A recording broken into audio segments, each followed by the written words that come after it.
ازيك يا مطحون، يا اللي بتتمرقع، يا اللي شفت الفيديو ده وانت بتهرب من المذاكره وعمال تسكرول على يوتيوب. انا النهارده جاي اعمل معاك ايه بقى؟ جاي اعمل معاك واجب. الواجب هو ان الكلام اللي هقوله لك النهارده ده تم تطبيقه بالفعل، ولكن في الشغل. انا جاي اقول لك ازاي تخلي البلوه ده تساعدك في مذاكرتك، وازاي تنظم وقتك في رمضان ان شاء الله. يلا بينا. السلام عليكم، اذا وسهلا بكم في فيديو جديد. معكم احمد صدومه. اللهم صل وسلم وبارك على سيدنا محمد. يا غالي ما تنساش تشترك في القناه وتفعل الجرس وتعمل لايك للفيديو لو عجبك، وتتابعني على الحسابات على السوشيال ميديا اللي كانت موجوده في الديسكربشن. وكل سنه وانت طيب. بص يا غالي، قبل ما نبدا، انا راجل معايا ثانويه عامه، انا ما كملتش تعليم جامعي، والطريقه دي انا ما طبقتهاش في المذاكره فنجحت، فجاي اقول لك عليها. لا، انا راجل طبقت الموضوع ده في الشغل بتاعي، وجاي بقى اقول لك الطريقه دي لعل وعسى انها تفيدك. زي ما انت عارف يعني، لو انت مشترك قديم معانا في القناه، كل حاجه بعملها بستفيد منها، بحاول افيدك بيها. خلينا نقسم اليوم لقسمين كده. القسم الاول هو نهار رمضان. نهار رمضان دايما مخك بيقنعك انك مفرهد، في حين ان هو عادي. في ناس في الايام العاديه اصلا بتنزل من بيتها من غير فطار، وبيقضوا اليوم بتاعها على الميه بس لغايه اما بيرجعوا يتغدوا. اي نعم، ده شيء خاطئ تماما، ولكن ساعتها هو مش مفرهد. ليه؟ لان مخه مقتنع ان هو لو خلاص بطنه جابت اخرها هيروح ياكل بدون اي مشاكل.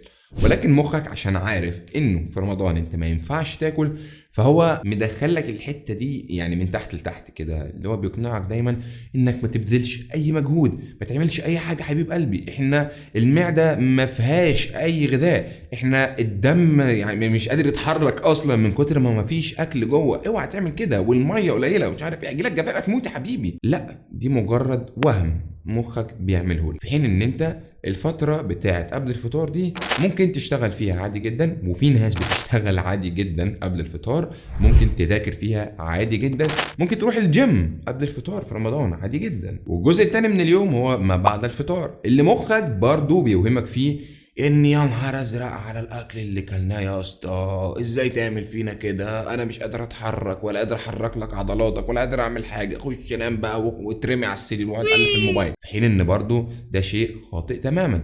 انت لو ما طوعتش مخك وبعد الفطار نزلت اتمشيت شويه بس، خلاص كده انت جسمك رجع تقريبا للحاله الطبيعيه بتاعته. فانت لو استسلمت لمخك في شهر رمضان فانت كده مع السلامه. فانا النهارده جاي اساعدك بشويه خطوات بسيطه كده تم تطبيقها بالفعل وساعدتني كتير جدا. اي نعم، انا دلوقتي بتمرقع برضو ومش بعملها كل فين وفين كده، ولكن بصراحه لما كنت بعملها كانت بتساعدني جدا. هي ايه النقطه دي يا عم صدم؟ هي اننا هنبدا اليوم من اوله. والله واحنا بنبدا اليوم من اخره، بقول لك ايه، بطل خفه الدم. هنبدا اليوم من اوله، يعني هنبداه من الساعه 6 الصبح. واه، تخليني اصحى في رمضان الساعه 6 الصبح يا صدم؟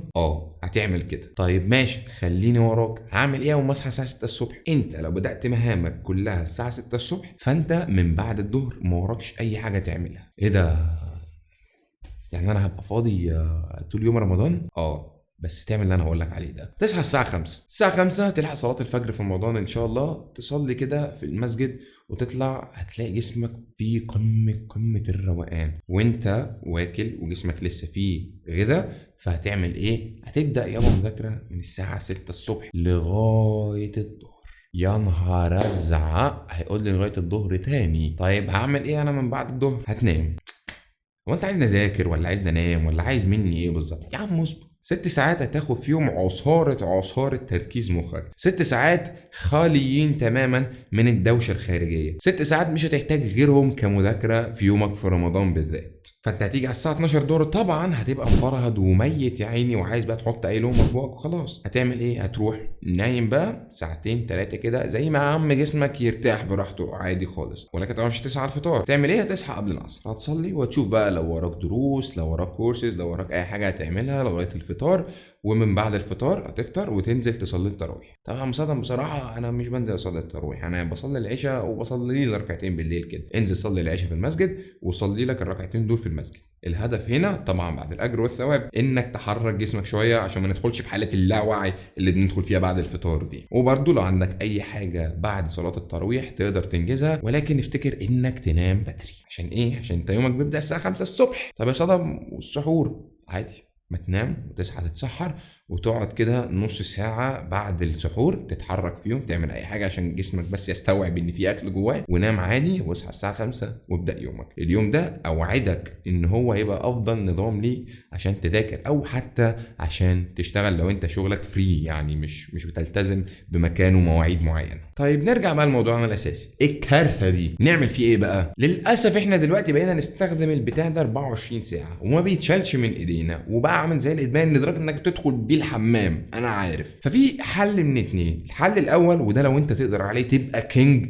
انك ترمي البتاع ده في الزباله. يعني ايه؟ يعني طول ما انت بتذاكر او طول ما انت بتشتغل ترميه بره الاوضه وتقفله اصلا. ساعتها مش هيبقى فيه اي تشتت في الكوكب، لان كل المشتتات اللي حوالينا حرفيا او بنسبه 99% بتتلخص في البتاع ده. فدي الطريقه الاولى، وتشتغل او تذاكر زي ما انت عايز او لغايه اما تخلص المده اللي انت محددها لنفسك. الطريقه الثانيه ايه؟ هي انك تستغله بقى في انه يساعدك على المذاكره او على الشغل. تستغله ازاي؟ عن طريق تطبيقين 3 بالكتير. التطبيق الاول وده بستخدمه انا شخصيا هو تطبيق تكتك. تطبيق تكتك هو حاجه بسيطه جدا لتنظيم المهام بتاعتك. من اكتر الحاجات اللي هتخليك تبدأ يومك وانت مرتاح وبالك مش مشغول هي انك تبقى محدد المهام بتاعة اليوم قبلها بيوم. يعني انك تيجي بالليل قبل ما تنام كده تمسك موبايلك، انا هعمل ايه بكرة؟ هعمل 1 2 3 4 وتكتبهم كده، وتعمل ويدجت زي اللي انت شايفها قدامك دلوقتي على الهوم سكرين بتاعتك،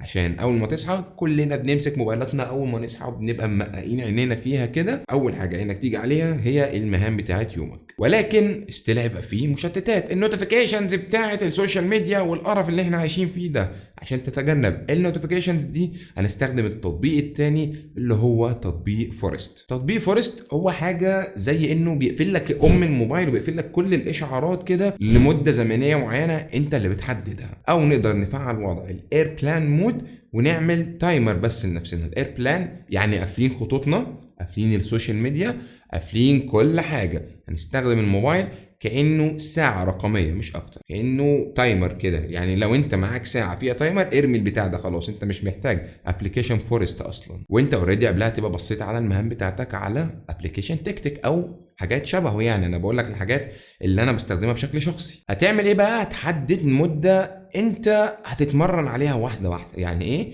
في الاول هنبدا بنص ساعه، تبدا بنص ساعه تشتغل على الحاجه اللي قدامك او تذاكر جزء معين، وبعدها تاخد بريك 5 دقايق، يا عم خليها 10 دقايق. تقوم بقى تعمل كوبايه شاي، تقوم تنكش في اخوك، تعمل اي حاجه، وترجع تاني تعمل تايمر نص ساعه، بعد كده 10 دقايق، نص ساعه و10 دقايق، لغايه اما تخلص السيشن او الجلسه الطويله اللي انت محددها لنفسك اللي احنا قلناها من 6 الصبح لغايه 12 الظهر. فلما بقول لك تقوم تعمل كوبايه شاي ده مش في نهار رمضان، ده لو انت مستخدم التكنيك ده في وقت ايام عاديه عادي ماشي، عشان ما تسرحش مني. ولو بقى يا ناصح هتقول لي طب يا صدم انا بذاكر لغات وانجليزي ومش عارف ايه وساعات بحتاج الجوجل ترانسليشن، هتخلي جوجل ترانسليشن لوحده او اي ابلكيشن ترجمه يعني لوحده على الهوم سكرين كده، والابلكيشنز التانية بتاعتك اللي هي بتاعت التركيز، وتقفل كل حاجه تانية. ولو تعرف تشيل السوشيال ميديا يبقى كتر خيرك. انا ما رضيتش اقول لك شيل السوشيال ميديا وادخل عليها من البراوزر ومش عارف ايه، عشان عارف ان انت لو عملت كل الحاجات دي في الاول هتيجي بعد 3 ايام بالظبط وهتقول لي يا عم صدم الحقني انا بموت. وانا ما رضيتش اضغط عليك. يعني دي احسن حاجه ممكن تعملها في حياتك والله، زي ما قلت لك، انك تمشي بموبايل نوكيا بزراير. والله انا نفسي اعمل الموضوع ده.